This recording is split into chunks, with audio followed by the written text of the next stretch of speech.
So good evening, everybody. And before we begin tonight, we'll set our motivation.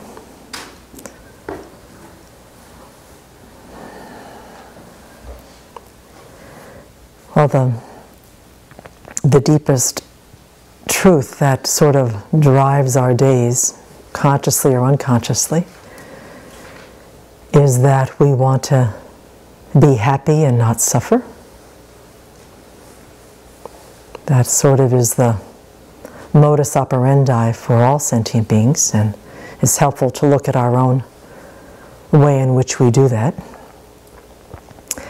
And because we've met the Dharma, when beginning to understand about the 10 non-virtues and the 10 virtues, bodhicitta, the 4 noble truths, the 12 links, karma, we're having perhaps a little bit more understanding of what the causes for happiness are and what the causes for suffering are, and kind of beginning to discern them. Yet because our minds are still under the control of ignorance, this not understanding how reality actually exists, and due to that, we still misapprehend what's going on in our world. And from that, afflictions arise, we get attached, we get angry, we get jealous, we get proud, confused. And out of those afflictions, we once again act, creating the causes and conditions, unfortunately, for suffering.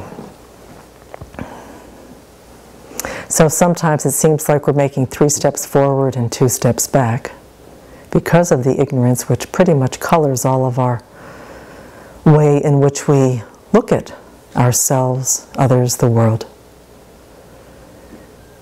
And at times when we're really not honest with ourselves, we see that this is a pretty frustrating, exhausting experience. Not being really clear on what are the causes for not only temporal happiness, but the happiness that will last, this liberation and ultimate freedom from all unsatisfactory conditions. But as we continue to learn the Dharma and understand a little bit discernment about the causes for happiness and suffering, this compassion arises because we really see that it's kind of, for many times during the course of the day, it's kind of like a groping around in the dark. And that this compassion, seeing our confusion, how much we very much want to have a happiness that'll last, but yet we don't know sometimes how to create the causes, and in fact create the very opposite of what we most deeply want. That compassion for ourselves arises, which is another way to say that the determination to be free from this samsaric endless activity once and for all begins to get nourished, maybe begins to get thought of, maybe just more than just a passing thought, because we really get in touch with our situation here in samsara, with these bodies and minds under the control of afflictions and karma. So that maybe that yearning for liberation begins to get nourished, liberation. And then we look around and we see our friends, we see our family, we see people that we have difficulties with, countless strangers, that they're kind of in the same situation as we are. It's kind of like a shot in the dark. They want happiness so very, very much, and they want to avoid suffering at all costs.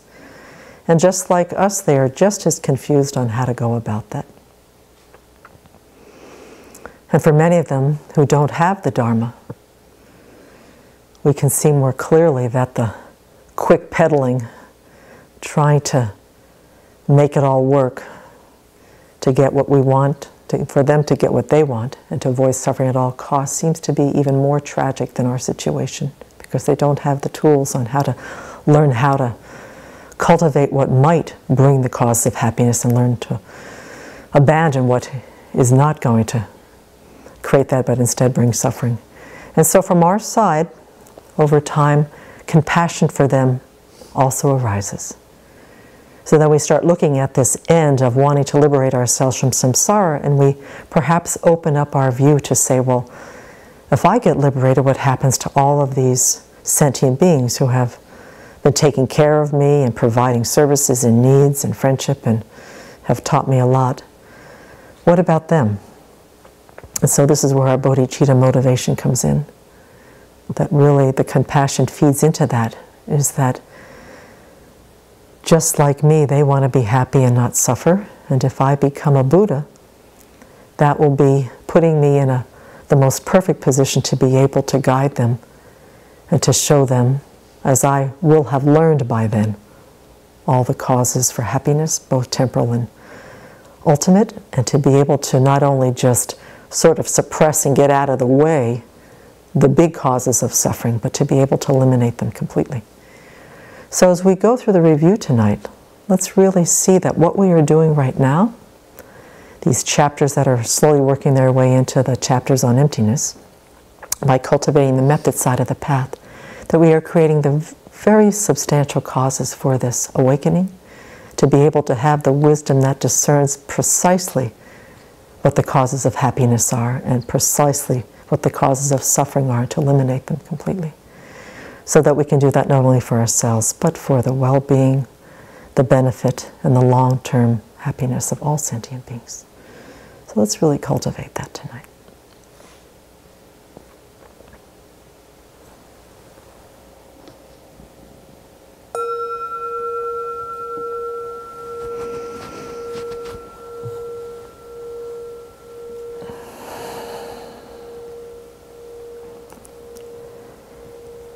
Well, we've been doing the review of Chapter 8 because Venerable's been away, and this is such a juicy chapter that we're not even halfway through. So last week I didn't quite get to the part of this chapter that I was asked to do a review on, so we're going to continue.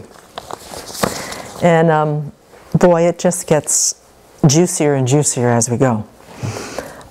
So I wanted to just go over very quickly just the little high points of so far on Chapter 8, verses 176 to 183. And the whole point of this chapter is now we're getting to the point on showing the methods on how to abandon afflictions. And that the good news on this chapter is that they can be abandoned. And they can be abandoned, and the two main points so far are that the object in which our afflictions hone in on are totally unstable. And Venerable gave that wonderful example about the spicy food. That if the object of our attachment was truly existent from its own side, then everybody who had that food would experience the same either pleasure or aversion or be totally indifferent about it. So, so this is one of the first kind of fundamental reasons on why afflictions can be abandoned, is that that object does not exist from its own side. It has no permanent essence. And as a result of that, the afflictions can be abandoned because the object that they're hooked into doesn't have any substantial essence to it. It doesn't exist from its own side. It's unchanging, and it pretty much exists by being merely labeled on whoever is experiencing it. So that was the first one. The second good news is that the afflictions can be abandoned because the causes for the object that the afflictions are kind of honing in on is also not definite or stable. And this is where we get into the this profound cause for why the afflictions show up in the first in the first place is through this conceptualization, this inappropriate attention that totally imbues these objects that are unstable to begin with a reality that just simply doesn't exist. So the inappropriate attention honing in on either the attractiveness or the unattractiveness of the object, and then from that exaggerating what that object actually, how it actually exists, and then the afflictions arising from that. So we're finding out that the good news is that the objects are unstable, they're not definite, they're not permanent, and the causes for them. So the afflictions that are kind of depending on that won't hold any water either, because the whole basis for the afflictions is just unstable and has no lasting essence to it. And then we're kind of working our way into the next major point is the need to understand emptiness. We need to cultivate the wisdom that actually understands how things do exist, because if we do that, and then this whole idea about the inappropriate attention and the object that it's paying attention to and the afflictions that arise, they just won't be able to sustain themselves and would be eliminated. Because these are all wrapped around this idea that the ignorance looks at everything in the total opposite direction than the wisdom realizing emptiness. So the crucial importance that if we want to really eliminate the afflictions once and for all, we've got to be able to understand emptiness. So that's kind of where we're going into on the second part of these verses that I've been asked to review. So, but what I did want to do is I wanted to go over very quickly that verse 183, which we ended with last week, which is showing the means for turning away from samsara. Because Joe Blow, who's finally getting it into his thick head that maybe things are empty, maybe I need to learn about this teaching of the Buddha to be able to eliminate desire and all the other afflictions. So if that is indeed true, then why do I have to go through all of this energy of learning about samsara and karma and the Four Noble Truths and the 12 links, when in fact just a teaching on emptiness I would think would be the most appropriate thing? So in this verse, Aryadeva just spends a lot of time on basically answering that question by saying that, you know, we've got to learn how samsara comes into being. And Aryadeva goes through the three major wrong conceptions on how we've been thinking since beginningless time, how samsara comes into being. And does anybody know those three wrong conceptions? There's no creator. There's no creator or external entity. Things happen randomly. Things happen sort of by accident without any cause. And that God made us. No. Incompatible. Incompatible causes. So these are the causes that simply can't bring the results that we're asking them to do. They're discordant. Incompatible. Incompatible. The causes do not bring the results we're looking for. So we're coming up with ideas that samsara comes up due to causes that just don't make any sense. Incompatible. Okay, so we went through quite an extensive explanation of what that all means, the deity, the creator God, things arising sort of by luck or by chance, and how they're just untenable. They just don't work for most of us. If you put these under any type of analysis using our everyday experience, that they just don't hold any water. And that for a lot of us, we left our religion of origin because we couldn't quite hold on to the God thing. You know, that's the first one, so we have to be careful that we don't bring God into the Dharma. And that by just our own logic is that everything that we want to have a certain result about, we go about creating the causes for. Whether it's to get a PhD or grow a flower or have breakfast, we know that we've got to do a certain kind of causes to get that effect. So this whole idea about things being random and causeless and all by luck doesn't hold any water for us. And then the last one about samsara coming due to discordant causes is that there's that thinking that, you know, and it's been around for thousands of years, is that samsara comes into existence due to some sort of cosmic substance or some sort of primordial slough that we come out of, and then when we die we go back into.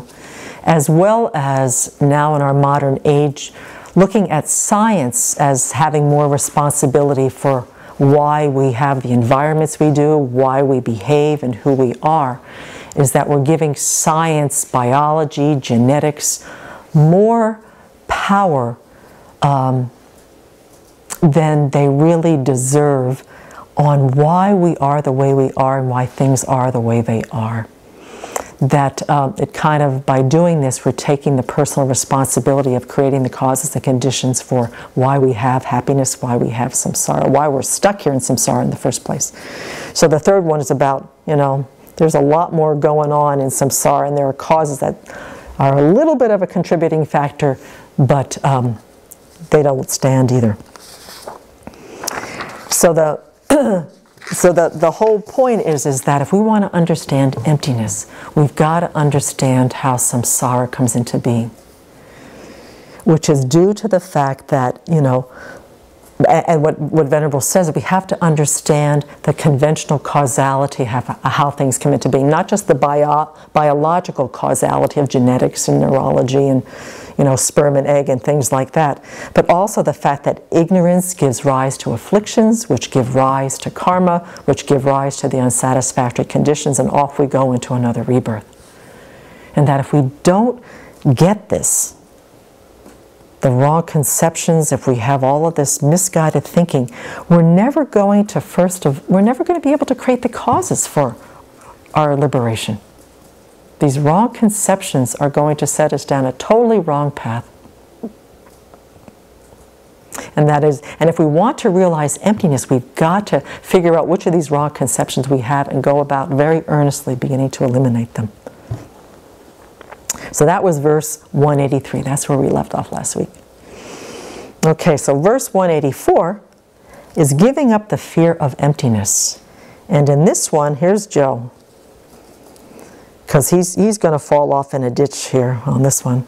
If all things are empty, there are many unwanted consequences, since denying the existence of object, agent, and action, even liberation will not exist.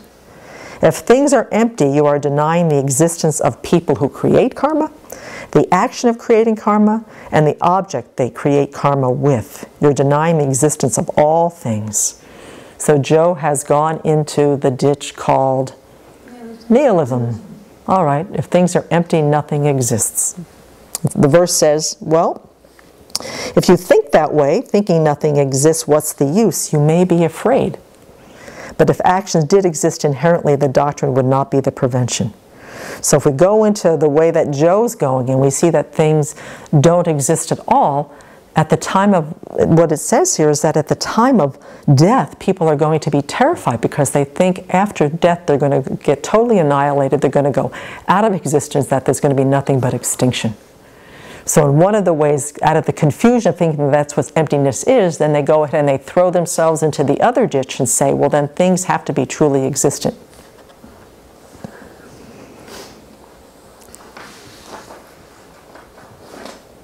But what Aryadeva says, okay, now you're over in this ditch, but okay, if you say that, and you say that actions are inherently existent, and that the agent is, that we're inherently existent, then the verse is indeed true, that emptiness is not going to be the prevention.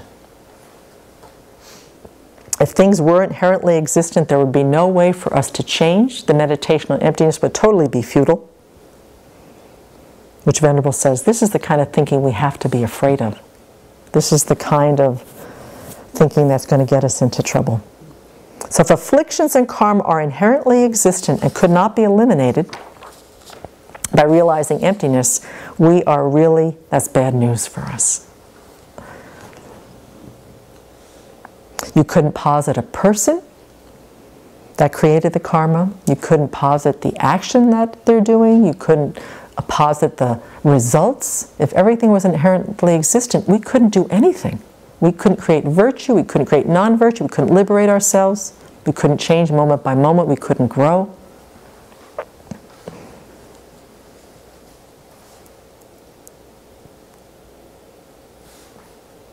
But luckily for us, if we examine our lives, we know from our experience that things do change. So once again, this is where the Dharma really puts us into practical application. When we look at our lives, everything that we want to have happen has got a series of causes that bring that result. And that on our own practical daily level verifies that they can't exist inherently by their own power without relationship to us, without relationship to other things. I mean, really, I was trying to think of this because Venerable said, can you think of anything that doesn't depend on anything? And I kind of went around and looked at everything, and looked at myself, and looked up at the sky. There really is nothing that does not depend on something. So emptiness does not mean nothingness. It means a lack of any solid, independent, inherent existence. So this is the one that kind of refutes both sides, the nihilism side and also the eternalism. So Joe's still kind of confused about, he's been hearing a lot about dependent arising and about causes and conditions, but he still keeps going to these ditches. Okay, and then in the middle of these verses, there's this one that's verse 185. Venerable didn't talk a lot about it, but I spent a lot of time thinking about it. It's called giving up attachment to your position. While attached to your position and disliking others' positions, you will not approach nirvana. Both kind of conducts will not bring peace. Darn. So here, because a lot of the verses have been talking about giving up attachment to our bodies, giving up attachment to other people's bodies, giving up attachment to things, giving up attachment to food, possessions, experiences. And this one is about giving up our attachment to our views. And that even if we're attached to the view that the teachings on emptiness are indeed the correct view, that is supreme, it's still attachment, and it's still attachment to view, and it's also still grasping at true existence, even to the right view. Because we're seeing ourselves as inherently existent, we're seeing the view as inherently existent, we're seeing the teaching as existing from its own side, and our own opinions as inherently existent.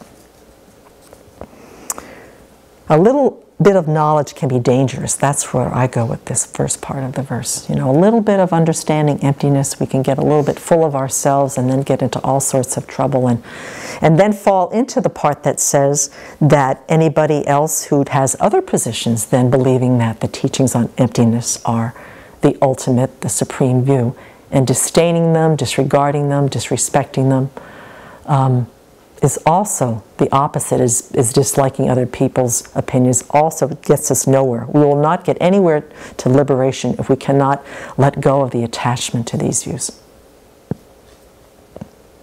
Also a form of self-grasping. So all of this attachment is just, if it's not attached to ourselves or attached to food, we're attached to our opinions, attached to our views.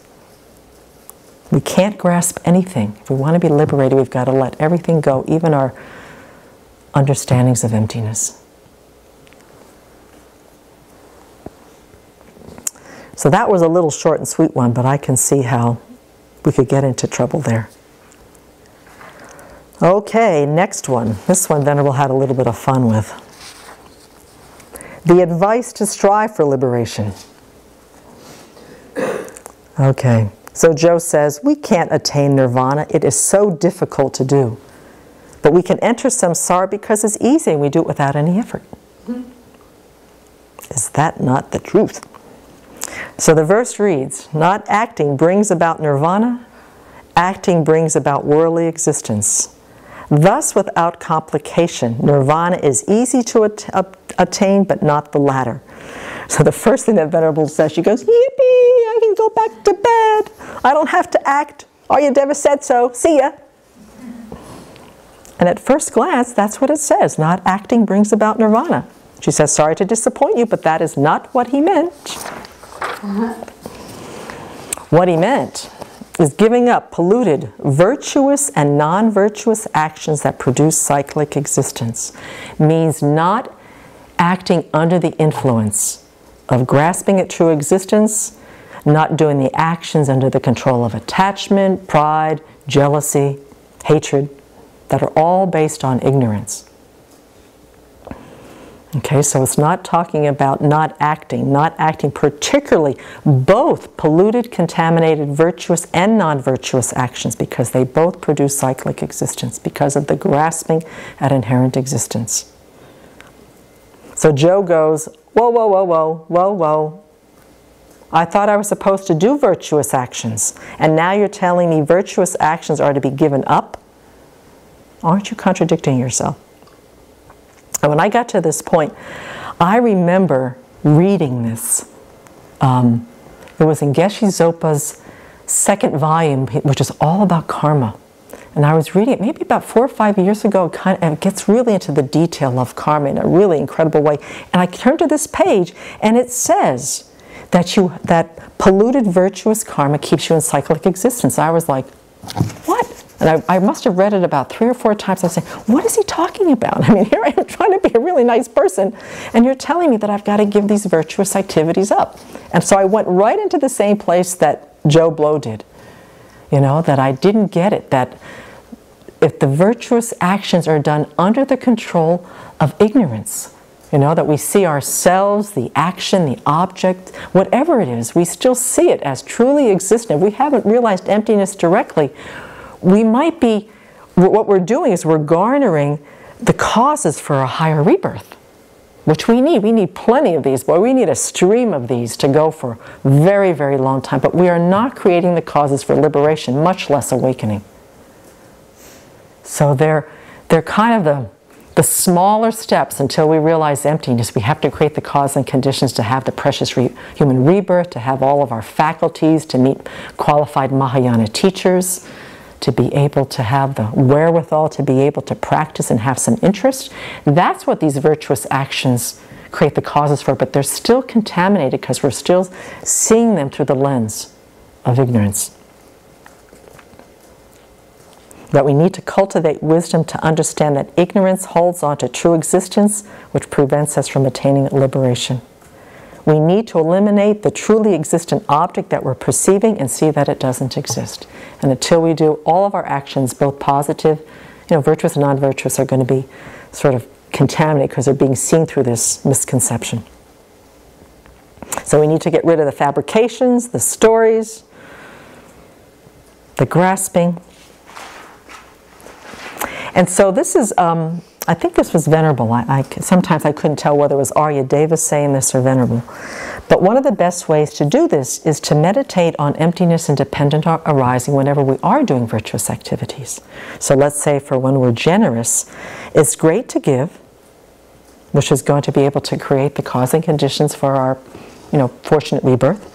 But she says, to really deepen the practice of generosity, reflect on yourself being as a dependent arising and empty of true existence, the gift, the giver, the act of giving, all dependent arisings and empty of any inherent nature.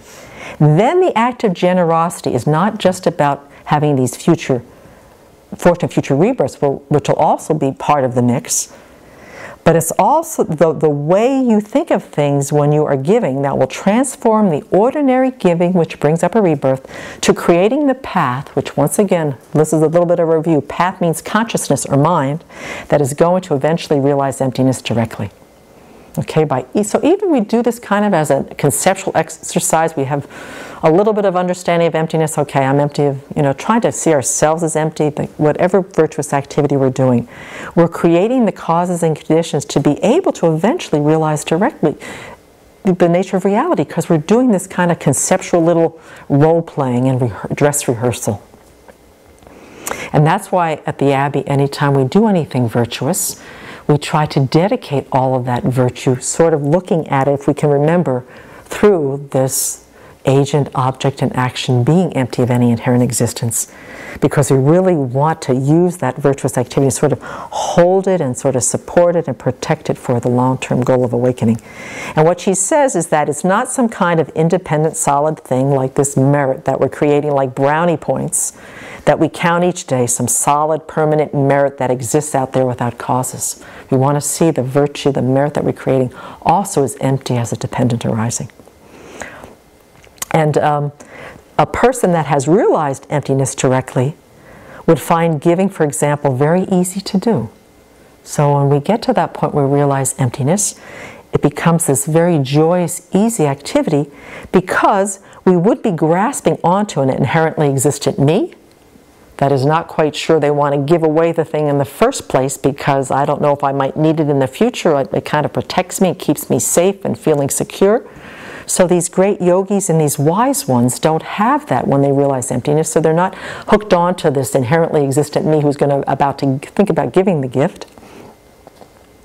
And that the gift doesn't become something that is, oh, here it is, okay. Those who have realized the true nature of reality are not imputing so much on the agent, me, moi, the object being given. I can't part with this. I've had it since I was 6 years old. It was my grandmother's, it was my great-grandmother's. I might need it someday. They don't have any of that. So it says, at the end of the day, these wise beings, there's not much difference between giving a paper clip and giving $1 million. Because they see both of them as having no intrinsic essence or value from their own side. They see only their value in relationship to them being empty, yet being able to function. And so there's like paperclip, $1 million. They don't have from their own side any kind of intrinsic value that makes one more important, one harder to give away than the other. Which would be a lovely, lovely state to have. Then the last two lines, thus without complication, nirvana is easy to attain, but not the latter. So here's where we find out that we are not, at least I found out that I am not one of the wise ones. The pleasures of samsara for the wise ones are not easy to gain because they take a lot of exhausting actions. So that the wise ones figure out after a while, sort of like that little mouse that was pecking at the rice, that after a while says, trying to be happy, trying to find happiness in samsara is just an exhausting endeavor in which the best I can do is get a happiness that lasts momentarily, and then I'm into some sort of suffering.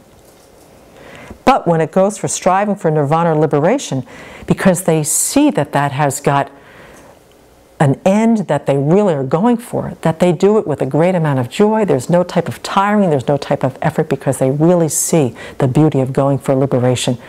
And so their attention turns with a whole lot of effort in the way that they know they're going to have the happiness that's going to last. And they're going to get themselves out of this samsaric crazy place. Now for us, we see totally the opposite way. We see samsara is easy to obtain. All we have to do is complain, nag, flatter, demand. Make people happy enough that they'll give us what we want just to get us out of their hair. So for us, samsara is, easy. We just, and also our standard of what we consider to be happiness is so low grade that we kind of get enough of a fix of that on a daily basis that it feels like it's going pretty well. On the other hand, if we want to be liberated, it's just the whole thing. My knees hurt, my back hurts, I've got somebody telling me what to do, I can't do this, I've got to work on this mind of mine. It's just way too much work. So unlike the wise ones, we've got it totally opposite, that nirvana is incredibly difficult to attain, and I'm just going to slide into samsara here and just be really happy with what I've got here. When in reality, we've heard this before, I think Venerable Tarpa brought this to the Abbey a few years ago, is that samsaric activities are endless. Venerable says, just like emails or building buildings. You get them one done, you get one written, and there's a whole bunch more that sort of pop up like mushrooms. That's kind of how samsara is. And so the conclusion is, why not just give up trying to have samsaric happiness, because we're never going to get it. We have our futile attempts to get it, which is that whole, famous Venerable's duckies lining them up, in a line, getting people to do what we want, getting things just the way we want them, not having to do the things that we don't like. It's never going to happen. We're never, ever, ever going to get the happiness that we want. So give it up. And that at this point she talked about that dream that she had about having the refrigerator tied up with the dolly, and she hit a kind of a lever or something, and the whole thing just fell off the dolly, and she said, God, that was so easy. So she said, that's really how liberation is. If we make up our minds, we've been dragging this refrigerator, this heavy load of samsara around with us tied to this dolly. We just got to say, all right, give it up, and just, pull that bungee cord off and then go boing, and just let that thing just drop.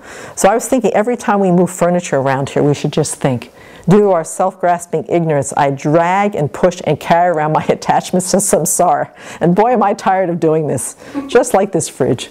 I mean, we've moved some of the furniture here. That couch has been moved at least 8 or 9 times. So we have to kind of think that way, is that samsara is just a heavy load that we can really let go of.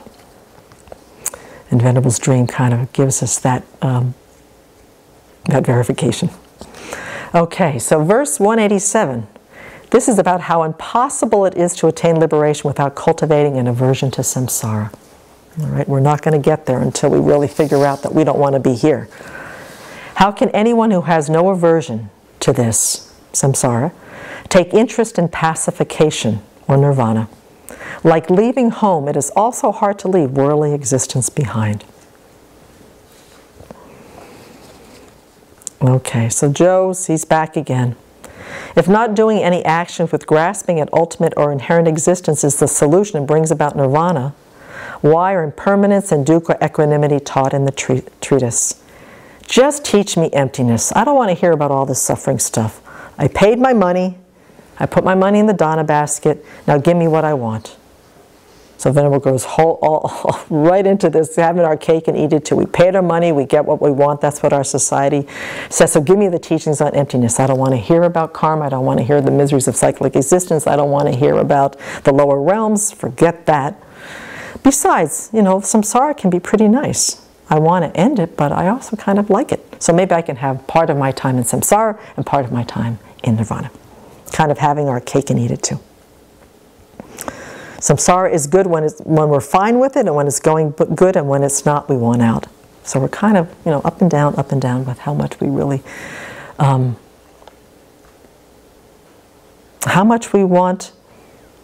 Well, once again, we want to take a shortcut. We want to just go right to the emptiness teachings. We don't really want to see how we've gotten ourselves into this mess. We may, and so the analogy becomes, this is how attached we are to samsara. We may have a home that contains little of any worth, but we're still attached to it. That's what cyclic existence is. It has very little value, but we don't want to have it. We don't want to leave it. Nirvana requires, or liberation requires, that we give up our attachment to all the things that we like. Give up attachment to our possessions, our family, our friends, our jobs, our status. We don't want to leave all of that. And this has always been kind of the quagmire that we've put ourselves in. And so she uses this great analogy that kind of gives us and shows us how we're hooked into this little value of samsara, making it a whole lot bigger than it is. She says, have you ever noticed when you're buying a house and you go into the house and it costs a whole lot more than you really think it's worth, and you happen to tell the sellers that and they're not very happy? And it is because, and part of the reason why you're telling them that it's not worth what it is that they put a lot of value on the things inside that house. She says they want you to pay for the things that have sentimental value, like the old beaten up dirty cabinets that were built for your grandma, or the swimming pool that's in the backyard that the kids used to swim in and have a great time, even though that was 15 years ago. But it's still, we had so much fun. The kids had a blast. All the kids in the neighborhood were there, and it's going to cost you an extra, you know, $8,000 or $9,000 on your house. So by imbuing these things that have absolutely no value into samsara, we bring the price of it unrealistically up. We sort of like, you know, what is it, gorge the market, or do whatever we do with what the market of samsara will bear. And that whatever is I, me, my, and mine is valuable, and I can't give it up. So this is where the value of samsara, my family, my status, my life, my food, my career, my sense pleasures, whatever gets that I hooked is really, really hard to let go of. And that's why samsara becomes this dilemma over and over again, because that I wants this and keeps going for it and says, I'm getting enough here to stick around even though it's absolutely of no value.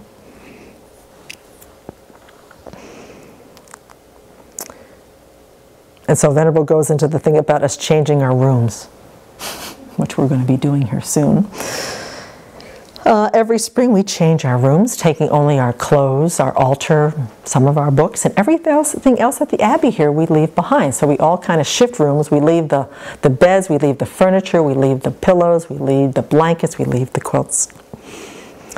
But she says, but we always find some way for that special rug or lamp or sheet that we brought with us to the Abbey to accidentally get mixed in with our clothes. And well, there they are in the new room with us, and what to do? So this is our little, in the Abbey, we kind of play out this samsara of, you know, how we imbue those little pieces of item, the lamp, the coverlet, I had a hooked rug that I made when I was 12 that I had here. It always kind of followed me around for a number of years until I finally gave it away. But that little rug that was done by that little 12-year-old girl it was imbued with a whole bunch of value. And it was falling apart. It was losing some of its loops, but it was just so precious. So this is how we are with samsara. If we've made it, if we've, whatever has to do with the I, we just imbue a whole bunch of value. So those of us with low intelligence find it very difficult to leave samsara. because we are bound by attachment like one who is about to be killed, yet still craves a good meal. We're like that living in samsara on the edge with the Lord of Death, ready to cut our lives at any moment. Off we go. And it's what's for dinner. I want some potato chips right now so bad. I want what I want. I don't want to do the lunch cleanup for somebody who's gone to town. I want to sleep in an extra 15 minutes. Oh, I've got a headache this morning. I'm going to miss practice. We're right on the edge of that death, is definite. The time of death is indefinite. And all we want is just our little samsara pleasures. And they continually distract us from one of the things that really, really matter. So Venerable, she goes on to say, when we get a vision of what samsara actually is, we can have some real compassion for sentient beings to see how all of us are completely blind to our situation. Because whatever we reproduce, whatever we see in our own lives, the way we tweak samsara and ride on that little merry-go-round and go from horsey to pig to giraffe, we look around and there's one sentient being in all the universes who's still trapped in samsara that doesn't do the same thing, that imbues a whole bunch of value into whatever they have in their samsaric world at that time, imbue it with a whole bunch of value that it simply doesn't have. And we don't realize that we're really stuck here and that the Lord of Death is just waiting for all those little causes and conditions for us to be in existence to start to disintegrate a little bit more actively, to start to, the causes for us to exist are going to start to cease. And he's going to have his little, I always keep thinking of our chipper. I don't know why, but I keep thinking of Yama, our chipper. We have a chipper in the forest we call Yama, the Lord of Death, because it's a pretty dangerous piece of machinery. So I sometimes look at that and go, Semke, remember, the Lord of Death is at your right ear at this moment. We act in such completely counterproductive ways, creating more causes for suffering and giving up the causes for happiness instead of the other way around. This is where, once again, we hear that the compassion for ourselves is true renunciation, the true determination to be free. But without seeing samsara and how it actually is, and how foolish we are to crave it, we will never work towards liberation, much less awakening. So in answer to Joe Blow's question, that's why we meditate on impermanence and dukkha and Four Noble Truths. We've got to get this aversion, we've got to get this distaste for samsara by seeing, how little of value there really is here. In fact, it's just a big opportunity for more and more suffering, from the smallest little itch to the biggest horror. Because if we don't understand the nature of samsara and why we're stuck here and why we need to get out, we're never going to have any wish to attain liberation. We just got ourselves totally hooked. Totally mesmerized. We're trying to sell the house that's falling apart for $350 million. That's what we're trying to do here. Okay, verse 188. This is the last one that we have here for my part, and this one hit me quite profoundly. It's the appropriateness of striving for liberation after looking at the miseries of cyclic existence.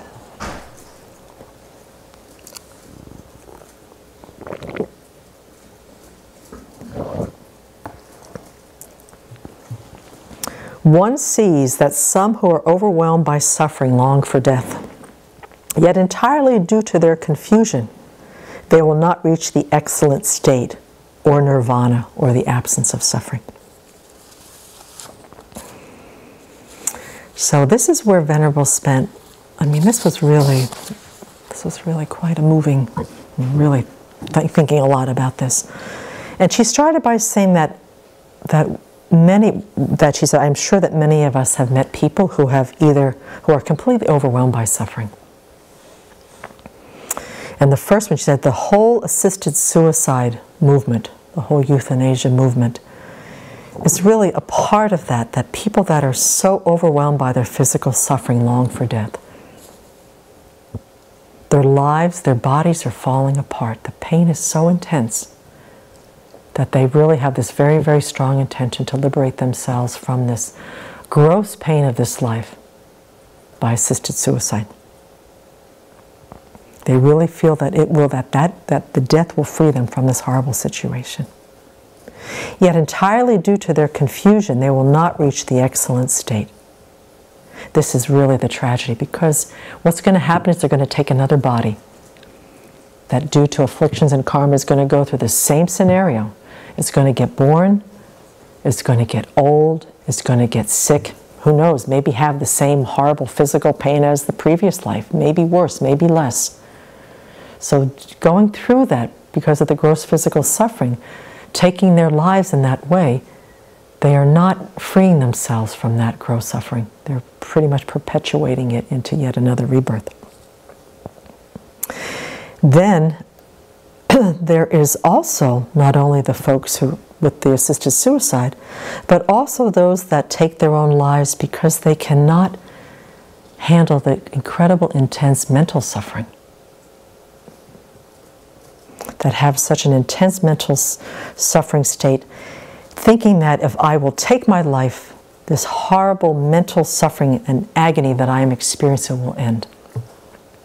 And once again, the great tragedy of this is that someone who takes their own life, the rebirth is not going to be a fortunate one. In fact, it will probably, most probably, Venerable said, be likely a continuation of what they experienced in this life. So when we talk about the Four Noble Truths, the first is the truth of dukkha, or unsatisfactory conditions.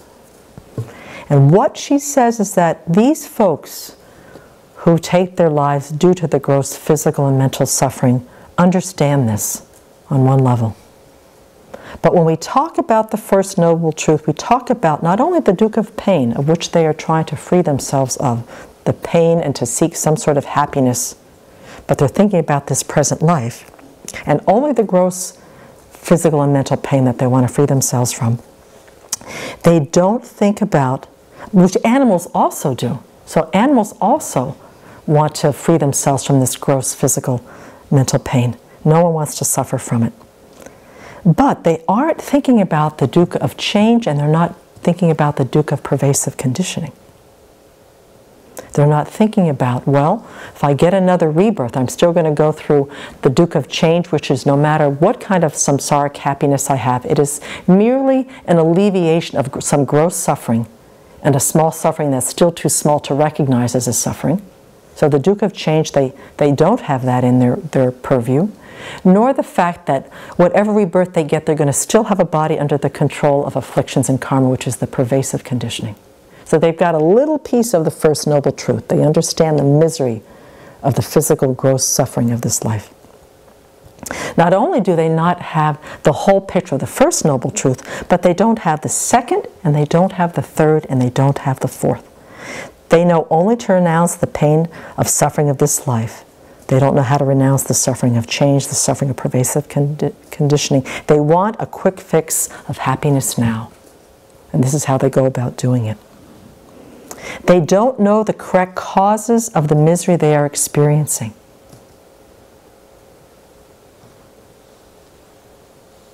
They think that it's something external. There are some sort of conditions outside my life that brought this terminal disease.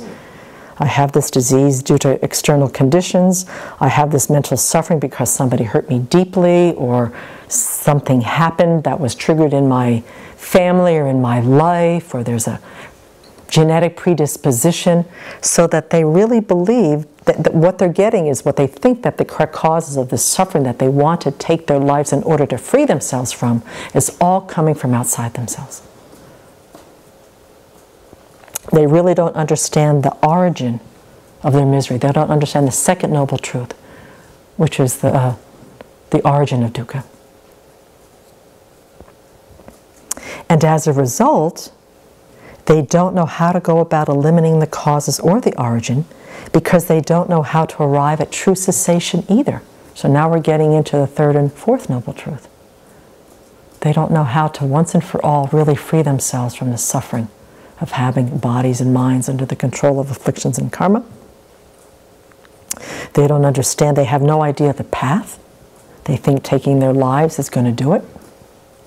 And that's the part with that the second two lines is that, yet entirely due to their confusion, they will not reach the excellent state. In fact, in some ways, they're taking themselves farther and farther away from liberation by their actions. So their view is very, very small.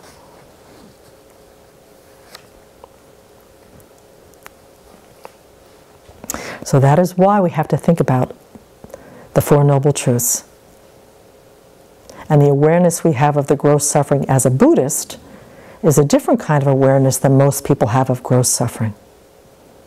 Because we've got a little bit more of the understanding. What Venerable said here is, look at your mind. How did you perceive gross suffering before you heard about the Four Noble Truths? I don't want this, I don't deserve this, why me? It's something out there doing it to me. So by even understanding a little bit about the Dharma, a little bit about the Four Noble Truths, we're starting to figure out that, you know, there's a suffering going on and it's not coming from out there, which is a huge part of understanding the Four Noble Truths, is to get it from out there and getting it saying there's something about the way my mind functions, there's something about cause and effect coming from my side that has something to do with the suffering that I'm experiencing in this life. When we have the complement of the Four Noble Truths, we see a few things. First, that this is part of the nature of samsara, nothing unusual about it. The truth of suffering, the causes of suffering. This is what samsara is all about. And that the causes come from my own mental afflictions and actions. They do not come from outside of me. There is nobody else to blame.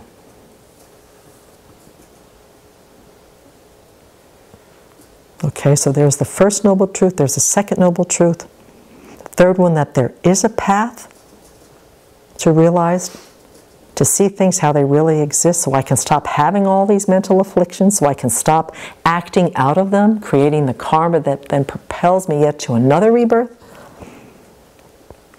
If I can stop that kind of line, you know, this continual just rolling around in samsara, I can realize a true state of peace that will last, a real state of peace that's permanent. And not a permanent Disneyland, which is what many people would like it to be. You know, just having samsara, maybe notching it up a few levels, but still having, you know, samsaric happinesses and all these low-grade pleasures. There was a part of the tape there that somebody in the group said that they actually heard of a family that said that they wanted heaven to be like a permanent Disneyland, where they would be together enjoying the rides and the music and the sunny day and stuff. And Venerable said, can you imagine riding the Matterhorn all day, or having Mickey Mouse tickle you for like forever? She said that is one of the most scary thoughts that she thought. So we don't want Disneyland. We want permanent peace that is not going to end. And that there is a path. So that's what we're talking, that's the fourth noble truth, that we have by realizing emptiness directly, then we're going to be able to achieve the state of happiness that will not end. And so then, Venerable segues slightly, we're getting kind of to the end of this incredible verse, and she says that when we think about this verse, and we think about the people who want to, that are overrun by suffering, that long for death, we immediately go to thinking that it's the people who are poor, the people that are needy in our world. Now, those are the first people, those that are, that we think that they would be the ones, if there was going to be somebody who would want to alleviate their suffering, it would be the homeless, it would be the poor, it would be the impoverished, it would be the oppressed. But when we look at the suicide rate, when we look at the percentages of people who actually do take their lives, it's very interesting, but poor, oppressed, needy people generally don't seem to be part of the higher percentage of that. People who overdose, people who take their lives. It tends to be the people who have made it in our world, people who have had the good conditions in samsara. And this is where what we often ignore is that the wealthy people, the people that have all the fame, have all the status, have the beauty, have the reputation, have the goods, have some of the most intense, profound mental suffering in our world. But we somehow leave them out because on the external, it all looks good. And for them, the great tragedy and the great suffering is that they created the causes and conditions to have all of the samsaric happinesses that they that they think would get them the happiness that would last, and there isn't any, no matter. And they've got the means to be able to go looking at all costs, and it doesn't alleviate. In fact, it brings a huge amount of mental suffering, because there's the marketing of samsara is, if you get all of these duckies lined up in the row, you're going to have the kind of happiness that you want. And we have folks in our world that have lined up their duckies perfectly. The duckies are beautiful. They live in these gorgeous ponds. They can do whatever they want, and that happiness isn't there. It eludes them. So just imagine having that kind of suffering. So what Venerable says is that we really need to expand our compassion beyond the poor. Hopeless. You know, and so why be surprised when we see the kind of efforts they put into embellishing themselves and keeping their beauty, and eventually, you know, taking their lives. So we need to expand our compassion beyond the poor to even the rich and famous, because for all of them, due to their confusion on what to practice and what to abandon, they will never have awakening at this point. I mean, they're totally going in the opposite direction, and we know that all too well. Luckily for us, we have the great fortune and rarity to have the Dharma in our lives. So the conclusion from all of the verses this far, Venerable says, is we need to learn what to practice and what to abandon. That's exactly what we need to do. And what do we have to do? We have to abandon. She says, and what do we have to abandon in terms of mental attitudes and actions that are obstacles to our awakening? That's the practice. What do we have to practice and develop in our minds to go towards awakening? That's the practice. Without taking the medicine, forget about the cure. And this is where she really went on to this thing about, to understand that the fourth noble truth is, the true path is all about these antidotes, you know, about the medicine. When we have problems, do we know what medicine to take? We can have all the notebooks we want, we can learn all the, you know, listen to all the teachings. But when we get upset, do we know how to deal and take care of our minds? So all of these verses are all about building up to, we need to learn and discern what to abandon and what to cultivate. Why we want to get out of samsara, what it's about, how it comes about. And as we start segueing into the chapters on emptiness, we're going to be finding out what the most powerful medicine is, on how to really cure all sentient beings once and for all. This is powerful medicine of the wisdom realizing emptiness.